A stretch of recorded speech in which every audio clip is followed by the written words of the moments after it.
Hello, friends. Please allow Ian and I to step out of character for a bit today.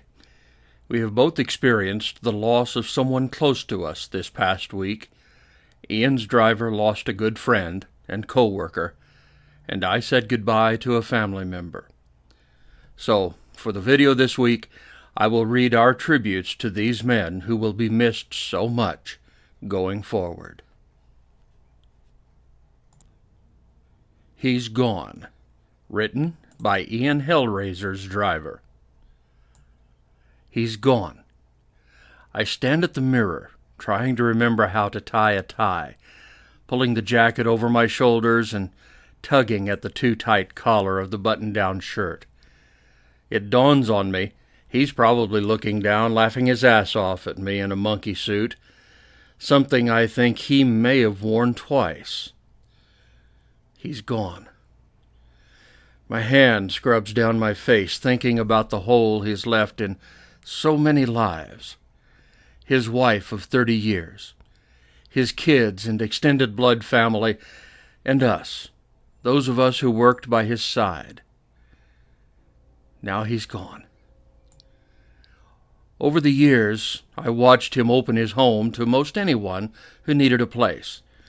I grumbled at him for being too kind-hearted, yet admired him all the more. And now he's gone. That man forgot more about mill work than most people will ever know. He began working in the business at age 16. It was his passion, and it showed. He was a teacher, never a patient one, but one you learned from nonetheless. But now he's gone. He lived hard, worked hard, loved hard, and fought hard. Many times we stood toe-to-toe in a discussion about the work ahead of us. I can't count the times he quit or I fired him, only to have him standing at his station a few days later. I'd laugh, tell him I hope he enjoyed his vacation. He'd flip me off, and we'd be back to business as usual. Damn, he's gone. We knew something was wrong a few months ago. Begged him to see a doctor. Once he finally did, it was too late. Cancer had eaten him from the inside. The day they pulled the machines off him, I bent to kiss his forehead, told him I loved him. I told him to get busy on that mansion in the sky. I swear he grunted a laugh at me before taking his last breath.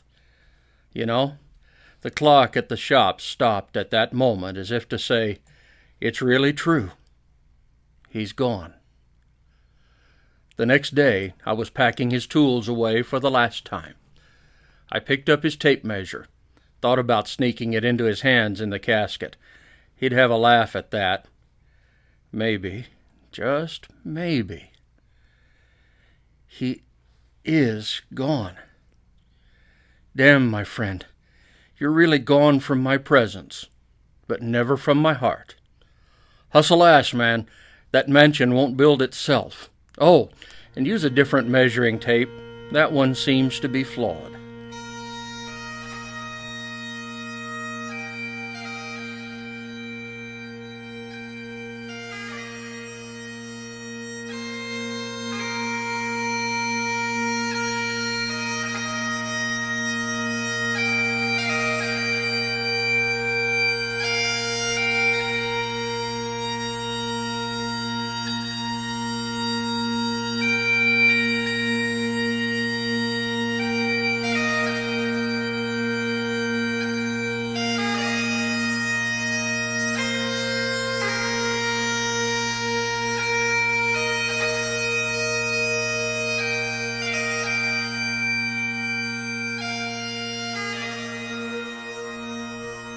Uncle Bill, written by Aaron Hellraiser's driver.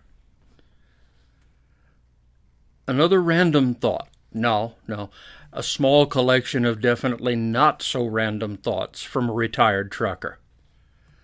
1 minute they're suffering, the next standing straight, pain and disease-free, smiling and laughing as they greet loved ones not seen for many years.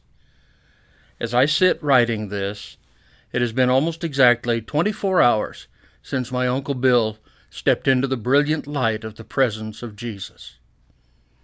Uncle Bill. 11 years between us, enough older than me to allow me to look up to him, but close enough in age to be my friend from childhood on. He was the teenage uncle who threw the football with me, taught me how to sneak out at night. Sorry, Mom. He was the uncle who didn't laugh at me for shooting a grouse but not knowing how to clean it. What'd you do, scare this bird to death? I can't find a bullet hole here anywhere.